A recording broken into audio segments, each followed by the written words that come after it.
And welcome, ladies and gentlemen, to the monastery, the open bar of the internet, the world's greatest shit show, and the place where we, the good brothers and sisters of this most holy of temples, seek enlightenment through the drunkest, craziest, and most batshit ways possible. I am your one and only gaming monk, better known as Mildra, and with me I have a returning good brother to the temple, coming to us from the wonderful world of Black Oath Entertainment. Previously on here for a lot of different projects, whether it be Sacrifice, whether it be the original Riftbreakers, whether it be Across 1,000 Dead Worlds, but now back with the second edition of Riftbreakers. The one and only honored one himself, Alex T. How you doing today, man? Hey, how you doing? Thanks for having me again. And thank you for braving time zone hell to come all the way back. It's always a pleasure. I do remember the last time I had you on, you had dropped a few hints about a second edition of Riftbreakers, since this was shortly after I had done the review that I had done on Riftbreakers and the interview I had with you about it to kind of go over it. And you, so I suppose I'll start with at what point did you realize Riftbreakers was going to need a second edition? Was it just due to all of the small changes that had happened since release, or was it something else? Yeah, so actually when we talked about it and those hints I was giving you, they were for a kind of not really a second edition, but let's call it 1.5. A director's cut. It was something I was calling the Guild Edition. Mm-hmm. So it was just a revamp of a few of the systems, but just fixing a few of the things that most of the people were complaining about.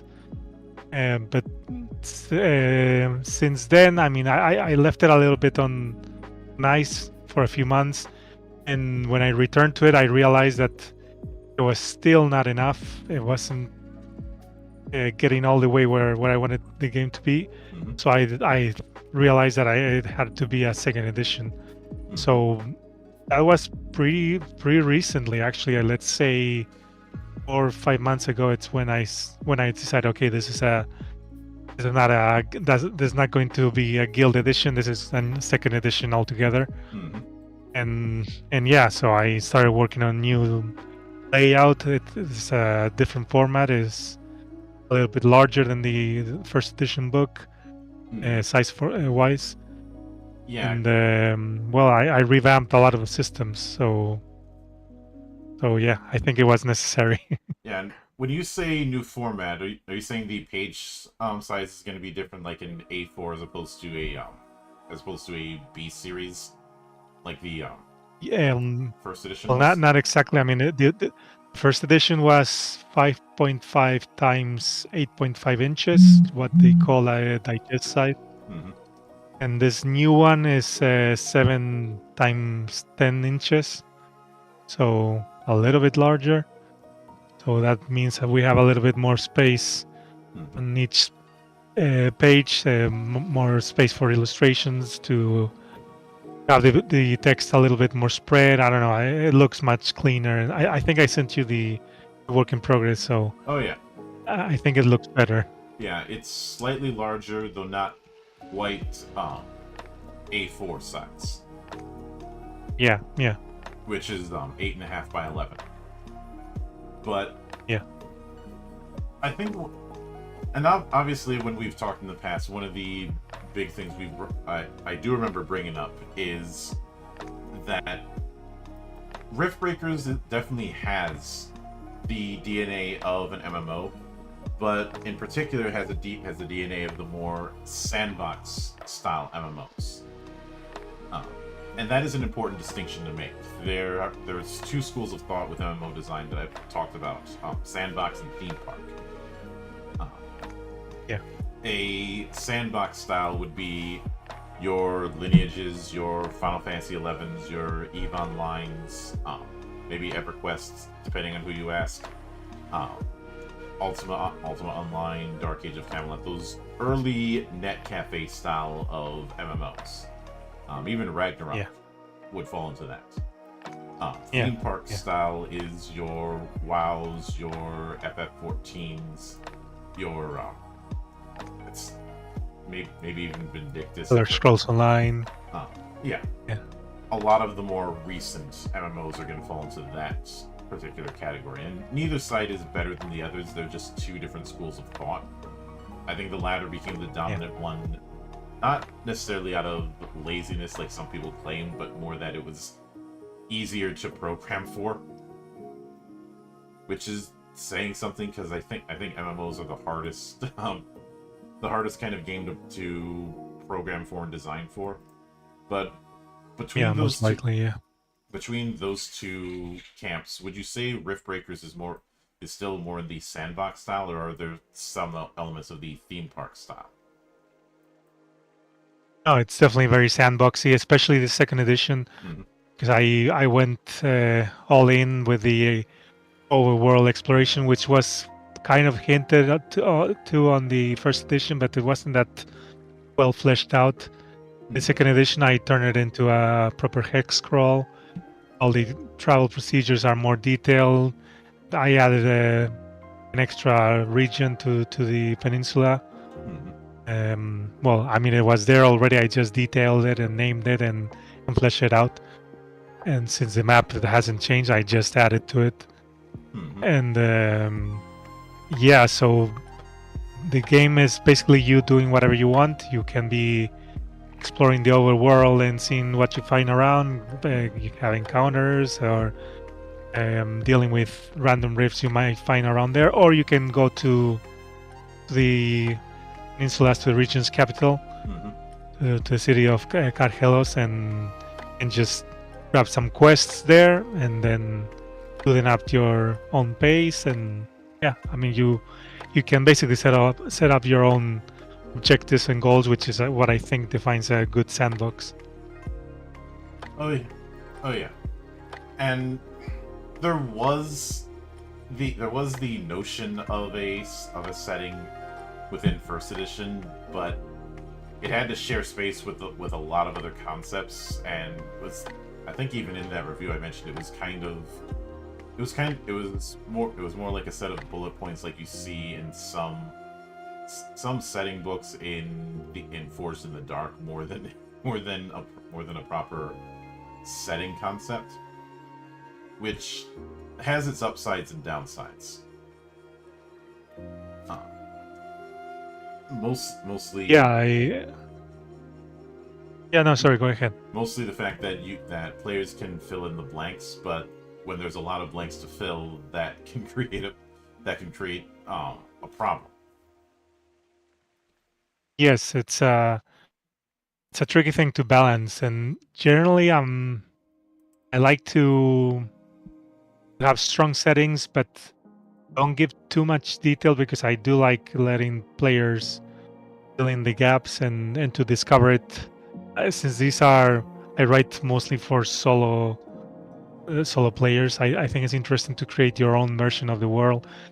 But I keep being asked to flesh out more my settings, and people really seem to enjoy the lore in my game, so I'm slowly adding more details, and I did that exactly in the second edition. I fleshed the setting out a little bit more. It's a little bit more of detail. Still, it's a general. It's quite it's pretty much vanilla setting in the sense of standard fantasy. It's what I'm calling my vanilla setting, because it has a little bit more of the usual tropes, even though it's still a human-centric setting, although you can play with characters that might look like elves or might look like dwarves or whatever. They are not those different species or cultures. They're not really reflected in the game. It's just pure aesthetics. So, but generally speaking, it's pretty much vanilla. So I try to keep that idea in the background, It's a familiar setting, but with some particular details, which I did flesh out more in this edition, as I said. And well, I don't know. It's the direction I'm going with this game, trying to do a little bit something different from what I usually do in my other games. Mm-hmm. I can certainly get that. And with that in mind, I will note that having more defined art as opposed to the stock art that you had used with first edition certainly can help, especially with the concept of rift diving, which is very much key to the game. I mean, it's in the name, for God's sake. Yeah. But the arts, oddly enough, the art style reminds me a lot of like Magnolia's art style in terms of that heavy shadows and use of negative space. Was that a direction you wanted to lean into when you were getting art done for this second edition? Well, I wasn't looking for anything in that particular direction. I just spent a lot of time. I do I do it constantly for all my games. I spent a lot of time looking for the correct artist for each project, and it was the case in the second edition of Riftbreakers. I wanted something a little bit more serious, maybe than the general feeling I got from the working on the first edition, which is, I mean, Riftbreakers for me is a quite light game. I mean, it's all about adventure, exploration. It's more traditional type of fantasy. Mm-hmm. It's like I said, it's not something I usually do. So I wanted something, I mean, with that vibe of adventure and fun, but a little bit more serious, not goofy or cute. Mm-hmm. So I don't know. I think this illustrator I'm working with has this personal touch, which I really like his style. That he's capable of transmitting that the variety of emotions and the type of setting I'm going for. So I generally just search for artists and illustrators and like, okay, this few I like. Let's see which ones are available. Which ones are a good fit for this project. And well, I like I said, I came to this artist, to Miguel Romero, and who happens to be an illustrator here in Spain as well. Mm-hmm. And I don't know, we just clicked. He understood the project pretty well. And yeah, I didn't tell him do this in this style, or I just said I need a series of illustrations. I like them in the style I've seen you do. Just keep your style. I adapt it to the setting, and that's it. I just give him a general idea for each illustration and let him do his thing, because it's the way I prefer to work. Mm-hmm. Which is why I need so long to find the correct artist, because that way I don't need to give them so much direction. I think it's important to find the correct artist and illustrator for each project, because that way you can just let them do their thing. You know, it's going to be a good fit because you already chose him for that, or her. Mm-hmm. And yeah, that's the way I like doing things. Yeah. So let's get into some of the major changes when it comes to this second edition. I think the first one to go into is the way combat has changed.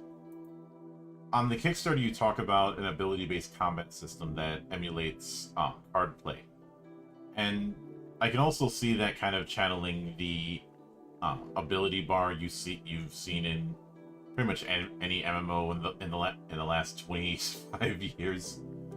But yeah, what aside from the exchange of roles, how do you plan on having combat work in this second edition as opposed to first? Well, there are two big changes. The first one is, like you said, the introduction of kind of card-based combat. But I mean, you can. I'm hoping now to make his last stretch goal. I don't know if we will reach it, but I'm hoping we'll be able to to get there, so it justifies printing a set of cards for the game. So you can play it with physical cards if you want, but it's completely not necessary. You can just use the character sheet and dice as usual. And well, the way it works, yeah, you have this your character abilities, which are based on your hearts, which are kind of like your classes, but well, a little bit more broad and They're skill freeform. trees. Well, not trees because they are not really linked to each other. Yeah. They are just skill collections more than trees. So each heart, there are 12 of them. Each one has 15 different abilities, and you start the game with 12, I think it was. Yeah, 6 for you start with 2 different hearts. Pick 2, and you have 6 for one and 6 for the other. So yeah, a total of 12. And so you have your basic. When you enter into combat, you have your basic ability loadout, which is kind of your deck, which is formed from 12 cards or abilities. You can have up to 3 copies of the same ability if you want in your loadout. And then you draw 5 cards, or you just roll 5 times on the table when you start the combat. And well, that's your hand. And well, I'm not going to get into much detail, but yeah, it emulates card play like that. Is less annoying than it sounds like. We're playing without the cards. It's actually pretty fast and easy. And yeah, it's fun and simple, and like you said, it also emulates that feeling of having the action bar on an MMO. Yeah, both the action bar and the cooldown cycle with using abilities. Exactly. Yeah. The only problem is that tracking. I tried using cooldowns instead of costs and all that, but the problem with cooldowns is that they are really a pain in the ass to track physically, because you end up with a million different dice around, and you don't know. Maybe a player forgets to change one. They forget to keep track of another one. It's a mess. So at the end, I said, yeah, okay, let's just leave it at costs, and that's it. So that's the first major departure from how combat worked on first edition. And the second one is that one issue a lot of people had with combat is that it was a little bit too abstract, especially when it came to ranges, distances, and all that. They didn't know how to visualize the fact that maybe you were engaged on melee, if they had to move to engage on melee. So I just went for the second edition with a zone-based combat, and yeah, and it works pretty well. It simplifies everything much more. I mean, it's much more visual. You have a visual physical grid that you can print out, and it just has 4 ranges, and it's much easier to keep track of where the characters are, what's the range of each ability. I don't know, it's just much more straightforward and streamlined, which was my main design goal with this second edition, was to streamline all the systems, and I think it works pretty well. Yeah, it is.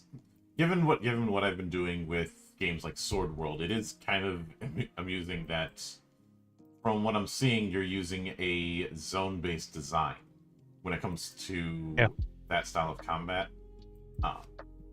Which only further hammers the point that going with grid-based approaches isn't exactly necessary. I know a lot of people, that's the only thing they can think of, but I think the problem with trying to do that while trying to emulate MMOs is that positioning is definitely important, but not in the granular style that a grid system would do. I agree. It's a good compromise between the quickness and vagueness of Theater of the Mind and the detail of grid combat. I think zone-based combat, it offers a bit of tactical opportunities and decisions without adding a lot of complexity. It's very easy to grasp at the glance. So I think it's a nice compromise. Yeah, I mean, you look at any raid boss of any MMO in the last few decades, and positioning is most definitely important. Yeah. But and I will note this is something I've gradually realized is part of the problem with how with how grid combat has kind of been approached. Uh, a lot there's a I'm gonna make a bit of a American sports analogy, so bear with me on this. There is a difference between formations in pro football versus college football. Pro foot, or to use another example, the NFL versus the CFL in Canada. Um, the NFL has very tight defensive focused formations, with very little space before play starts. College and the CFL have these wider formations that are very much built for long range slinging, um, which is why those kind of games can end up in these massive shootouts. Now, the reason that's important for this is I feel like a lot of grid combat early on was very much built for that confined area style dungeon delve, but as time has gone on, that isn't exactly how a lot of people have treated their particular form of grid combat. It's far more set piece. It's far more spread out. So a lot of those effects that require being adjacent to somebody to support them aren't able to have as much impact. So going with a zone-based approach is a nice compromise. Yeah, I think it works pretty well. I'm happy with it. I'm actually implementing it more and more in my recent games. I think it's a elegant and simple solution to offering a little bit more of tactical kind of gameplay to combat without going into the level of detail that the grid combat offers. That's not saying grid combat doesn't have a place. It's just that I think it needs to adjust for the way things have shifted with how people approach combat. But I do recall also that one of the other major changes was removing the 4 heart limitation, and now it's basically if you can loot the stuff for 4 hearts, you can get it. What prompted that so no, simply just to offer more flexibility when it comes to builds. I think it's very fun to create all kind of wacky, broken builds. I like to experiment with character builds a lot. Not really a min-maxer, but I really enjoy trying weird combinations and trying to see what happens. So removing that kind of limitation it just made sense. You start the game with using 2 hearts out of 4 only. That's just the only initial. I mean, to limit the options so you're not overwhelmed when you start off the game, new players and all that. It can become a little bit too overwhelming when you have 12 different hearts and each heart has 15 different abilities. So it's a lot of. You can spend hours picking things. So it was easier to narrow it. First, choose 2 hearts out of 4, and then from those 2 hearts, only 6 abilities from each. So it's just much easier for new players like that. But yeah, that's the only starting limitation. Once you start playing the game, and since all the progress, that's another quite big change from first edition. First edition used ranks and experience, and the character progression was more structured in a way, but it was also very, very grindy. A lot of people complained that it was too slow to progress, so I just removed all of it. You just progress basically via loot loot drops. There's items which increase your core stats. There are items which increase your skills, and of course there are magical items which will give you new abilities. There are items which allow you to unlock new hearts, items which allow you to unlock new abilities for a heart that you own already. So yeah, all the progress is revolving loot drops basically. Hmm. Yeah, I can certainly get that. And with that in mind, when it comes to, I do want to shift into one thing that I do remember having an issue with when it came to first edition, and that was crafting. I think I mentioned this in my review. I felt crafting originally was a little too granular for the kind of vibe that the game was going for, and it looks like that's something that's being addressed. Yeah, definitely. That you're not the only one who thought that way.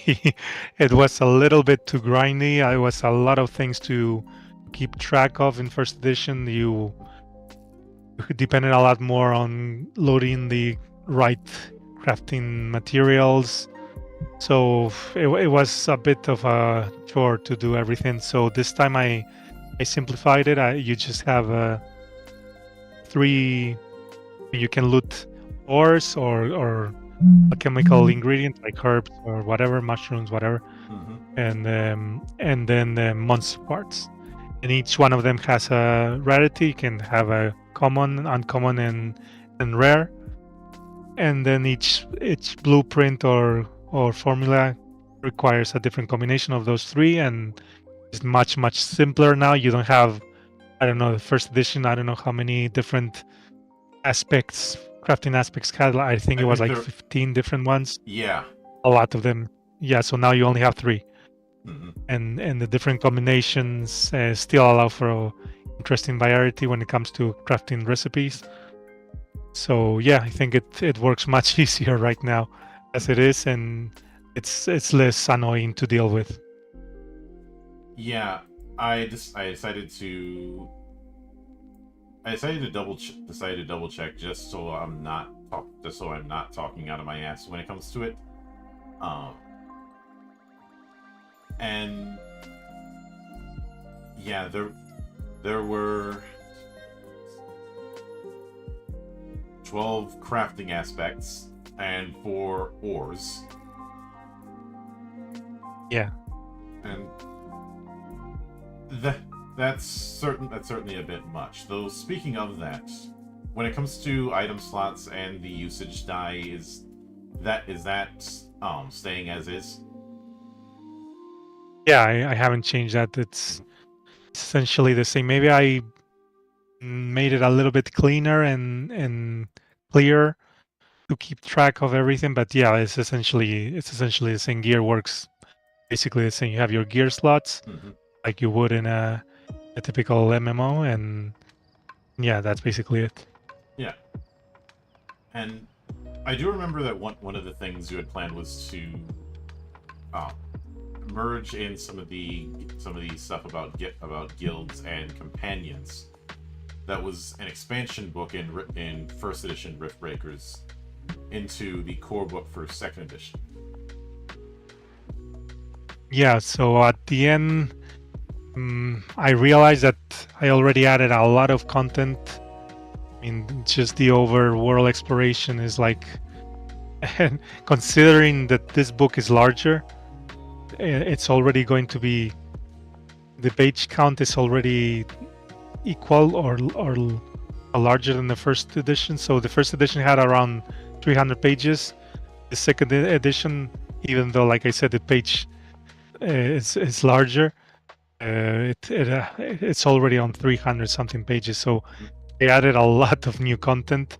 So at the end, the way I had guilds written for first edition, it was going to require a rewrite. I wasn't really happy with it, so I don't know. It felt like I was going to shoehorn it, so I decided to just leave it for. And also, I needed to expand it. I was like a first step into the right direction, but it wasn't the whole picture.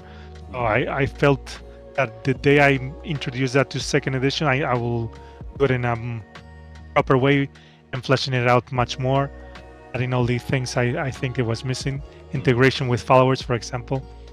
But when it comes to followers and companions, well, I did. That's I did kind of introduce the expand stuff from first edition, but I reworked followers, which, by the way, now they're just called companions. Before, in first edition, you have companions and followers, depending on their role. Now they are just companions, and yeah, I reworked how they function quite a lot. Now they all have a combat role. So for sure, if you have a companion, it's going to be part of your fights. But they also absorb part of that passive stuff that followers had in the first edition, which means they can give you some passive bonuses for outside of combat.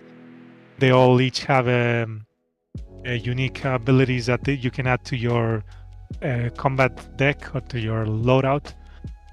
So yeah, they're a little bit more versatile, more fun also to find and kind of collect, because since they are completely randomly generated, you might end up with different companions.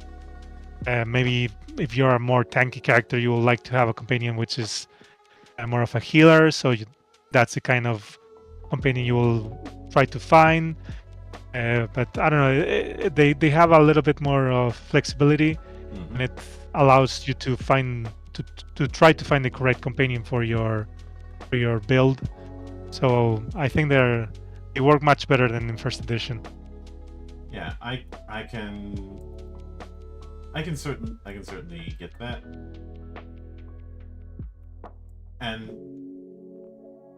when it comes to the campaign style that you do mention, of course, it being ideal for West Marches or Hex Crawls. That's always been a thing. But is the theme more just around clarifying how that's set up and more clearly defining the setting? Well, the thing is that I think it's a pretty good game for that kind of campaign, because how modular it is and how self-contained each session can be, precisely because of that sandbox in nature. You can form a group with completely different characters every day, and since it's very self-contained, I mean, if you can just limit yourself to going on quests, so you can say, okay, today this person and this person and this other person are logged to our campaign. Let's go and do a quest. We finish the quest, we come back, we all have our rewards. Next day, if completely different people log, we can do just a different quest. Everything is randomly generated. So I think it plays pretty well. And furthermore, you can play with your own character at home and do your own stuff. Go out on adventures or do whatever you want, and use the same character to play with others. So in that sense, it's very much plug and play.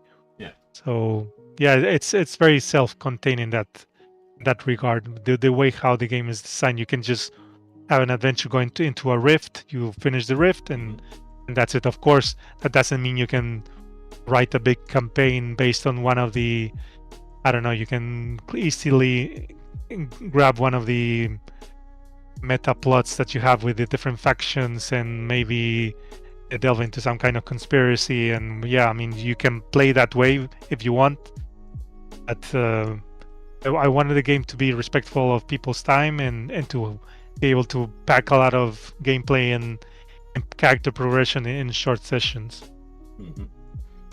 And when it comes to the whole rift diving part, which of course is going to be integral. I mean, it's in the name, for God's sake. Yeah. Are there any changes or refinements that you have planned for that, or is it mostly just clarifying the little things? No, I did rework a few things and also fleshed it out more. The landmarks are a little bit more detailed now, easier to use. and most importantly, the rifts. The whole thing when you go into a rift, the goal is to find the Rift Lord and to kill it so the rift is closed and it stops spitting out creatures all over the region. So one of the complaints I had for first edition is that the Rift Lords were a little bit bland and also very artificially pumped up to too difficult. So they are now much more distinct. Now each Rift Lord they are still based on the creatures that inhabit the rift. So when you find, based on the rolls and the exploration procedures, when you know that you found the Rift Lord, what you do is you roll on the encounter table for that particular rift. Since each rift has its own table for everything, they have this. They are classified in dominion. So you have the primordial forest dominion or the uh, wasteland dominion. I mean, you have I think it's 8 different dominions, and dominions or domains. I can't remember how I call them. Well, doesn't matter. So now the Rift Lord is closely tied to the place where you find it. So it adds to its own basic abilities. So, for example, you find, let's say you are in the islands dominion, which is a lot of coastal regions, small islands that you can swim from one to the other one and explore like that way while you progress. There's a lot of aquatic enemies and all that sort of creature. So let's say you find an island golem, which is like in the first edition, every single creature has its own action table. Aside from its own action table, it expands to acquire more aspects from the place you're playing. So they gain 2 extra abilities, which you add to their action table, and they also add some specific twist to the fight. It could be depending on the place where you're fighting. So, for example, I don't know if you are in the Sky Islets Dominion, and there's strong winds which can throw you around, or if you're underground, they can be small earthquakes that cause debris to fall on the player's head. I mean, a little bit more interaction with the place where you are at, which I think makes the fights a little bit more interesting. Yeah, and more unique. It also, from what you're describing, helps to reinforce the idea that Rift Lords are meant to be analogous to raid bosses, and yeah, exactly. Yeah, a raid boss has not been in the longest time just a jumped up monster encounter. You know, the environments, the phases, all. A raid boss is in itself a event, and yes, one with patterns and phases. Yeah, even though I would say, I mean, yeah, you could interpret them as raid bosses, but I am hoping to write actual proper raids for the game in the coming supplement, which will include you taking over a few of your. This will be tied to the guild type of gameplay. So ideally, you'll have your guild with several of your companions. So you will be like kind of the commander, positioning all the different companions in a fight against a proper raid boss, which will imply a lot of characters. So this is Rift Lords right now. They're more like more sophisticated dungeon bosses. Before they were like you just said, just um, basically just regular creatures with a little bit of inflated powers, but they didn't have anything particular to them. They just had higher stats, which makes them boring to fight with, and it's just a longer fight for the sake of it. It's not exciting. Now they do different things. Their behavior is unique. I don't know. It's more fun, at least in my opinion. Yeah, I can get that. Now, one of the other things that I do remember you bringing this up to me the last time we talked is the fact that a lot of the secondary attributes have been have kind of been removed, and it's been merged into a core set of attributes. All right. Yes, because that was last time we talked. I wasn't planning on doing that. That's a consequence of having worked a lot on kernel Thalas, which is like it uses the basic core system and rule set that is the evolution of it. So now Riftbreakers second edition is kind of the evolution of the system I use on kernel Thalas. It's kind of the third iteration of it. Mm-hmm. So yeah, it just didn't make sense anymore for me to have those standard attributes as strength, constitution, dexterity, whatever. Mm-hmm. And so I roll all those into the skill, and it's now purely a skill set system. Yeah. It just is one less thing to deal with. It's you have your character skills. That's it. Mm-hmm. Well, and of course you have your health, which is not a skill. You have your ability pool, which is not a skill. But I mean, those things are just a couple of details that are clearly not connected to the skills. So I think it's cleaner this way. Yeah. And a lot of those early sandbox style MMOs were very skill focused, anyways. So it is Exactly. it is certainly on point. Mm-hmm. Yeah. And with that in mind, I know you talk. I normally would ask about the page count, but we already kind of addressed that. So, Yeah. what would you be shooting for as far as a release window? Not a date per se, but a ballpark. Yeah, well, regarding page count, I'm still not sure yet. I mean, yeah, it's going to be between 300 and 350 pages. It depends on how much more content we unlock during the campaign. Mm-hmm. But yeah, it's quite a lot of stuff compared to first edition. Even though, like I said, I streamline a lot of the systems. The game is much faster and simpler to play now, without losing any of the depth it had. But I just added a lot of content. It has pages and pages and pages of more tables and stuff to do. So, but the book is written. I'm just finishing the last few pages for the layout, the bestiary, and so the second the campaign finishes and the Kickstarter funds clear, which should be around 10th of June, something like that. Mm-hmm. I will send the beta PDF release to all backers, which is the completely playable. Is the whole game, barring probably the intro scenario which we unlocked. There was the first stretch goal. We unlocked that one. I still need to write it, so that one will not be part of that first beta release.